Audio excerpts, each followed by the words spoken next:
সেখান থেকে শুটিং চালু হয়ে যাবে। আর হাতে গোনা তোমাদের 15 থেকে 20 দিনের মধ্যে নতুন সিরিয়াল আমার।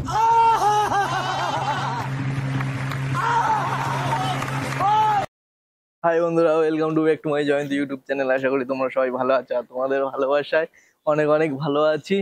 তো বন্ধুরা, আজকে এসেছিলাম অ্যাগ্রোপলিসের পিছনটায়, ঠিক দেখা পাচ্ছ এই পিছনটায়, কারণ ওখানে গাড়ি পার্কিং করা যায়নি, পার্কিং ছিল না, তাই জন্য এই পিছনটায় এসেছি। আর পিছনটায় এসে দেখলাম যে এখানে একটা ওয়ো আছে, বড়রা যারা সিনিয়র ওয়েতে যেতে ভালোবাসে, তো এই পিছনটায় একটা ওয়েতে আছে। বন্ধুরা, তো অনেকে ভাবছো যে এখানে কি করতে ওয়ের পাশে, তো ফাইনালি ওয়ের পাশে কিছু করছি না, এখানে এসছিলাম। দাদা ফাইনালি নতুন সিরিয়ালের জন্য মিটিংয়ে এসেছিল চ্যানেলে। তো চ্যানেলে যেখানে পার্কিং, ওখানে ছিল না পার্কিং লট। এখন পুজোর সময় পুরো সব জায়গায় পার্কিং পুরো ফুল।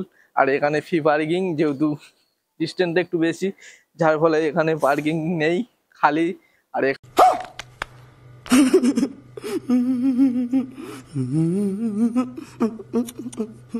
এখানে এসে আমি পার্কিং করেছি।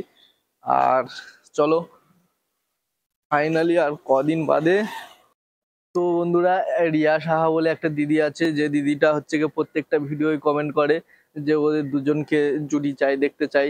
হয়তো দুজনকে জুটি আনা সম্ভব নয় এই সিরিয়ালটার মধ্যে, তাই জন্য হয়তো আনে না। বাট কোনো চ্যানেলে প্রবলেম থাকতে পারে, বা কোনো হচ্ছে গিয়ে ওদের ব্যক্তিগত প্রবলেম থাকতে পারে, সেই জন্য নাও কাজ করতে পারে।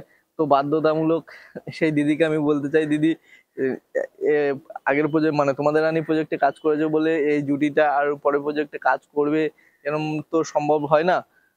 বাট দিদি কিছু মনে করো না, পরের যে সিরিয়ালটা আসতে যে দেখতে থাকো, খুব ভালো লাগবে। তো আশা করি ভালো লাগবে, কিন্তু জানি না সিরিয়ালের মধ্যে কি আছে, কি গল্প আছে না আছে। তো আর বেশি দেরি করতে হবে না, হাতে গোনা 15 দিনের মধ্যে আবার নতুন সিরিয়াল আসবে, তোমাদের রবিকাকে আবার দেখা পাবে। তো এখন সবে নতুন নতুন লোকেশন দেখা হচ্ছে, মানে কোথায়, মানে ফার্স্ট তো বাইরের দিক থেকে শুটিং হয়, তো সেই লোকেশনটা দেখতে যাওয়া হচ্ছে, যেখানে ঠিকঠাক হবে সেখান থেকে শুটিং চালু হয়ে যাবে। আর হাতে গোনা তোমাদের 15 থেকে 20 দিনের মধ্যে নতুন সিরিয়াল আমার চ্যানেলে দেখা পাবে, মানে নতুন সিরিয়াল শুটিং আমার চ্যানেলটাই দেখা পাবে। তো চলো বন্ধুরা, আজকের ভিডিওটা এতটুকু। আর সবাই সুস্থ থাকো, ভালো থেকো, টাটা, দেখা হচ্ছে নেক্সট ভিডিওতে।